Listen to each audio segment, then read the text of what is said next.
पाणी थांबते थांबते. हा. वाफसा होऊन नाही राहिला, हम्म. त्यामुळे इथे शेवाळपणाला आहे. हो. तर आता तुम्ही सांगितलं की जीवाणू बनवलेले आहेत, हो. बरोबर, ते हो. सोडणार.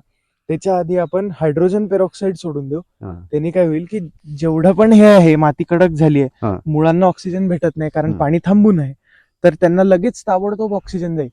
तर मग याचं ही जी माती आहे हा, स्प्लिट होणार की काय? नाही स्प्लिट वगैरे काहीच नाही, ते हा, खाली जाईल जमिनीत आणि ऑक्सिजन देईल. जमिनीत बस तेवढंच. ऑक्सिजन तयार काहीच करेल. काही त्यात केमिकल नाही, काहीच नाही. अच्छा अच्छा. हा. ते भेटलं की वाढेलच. हो. त्याच्यानंतर त्यांनी काय करतं की तुमचे जेवढे हे बुरशी वगैरे जे रॉटिंग येतं आपल्या ह्याला, हा, हा. ते सगळे जीवाणू मरून जातील. अच्छा. आणि तुम्ही जे जीवाणू बनवले आहे त्याच्या काही दिवसांनंतर आपण ते जीवाणू सोडू, म्हणजे मातीतले परत जीवाणू रिक्लेम होतील. अच्छा. आणि मग आपण पुढचा डोस आणि पोंगे भरणी चालू ठेवू. मग आता याच्यात गॅप किती दिवसाचा ठेवायचा?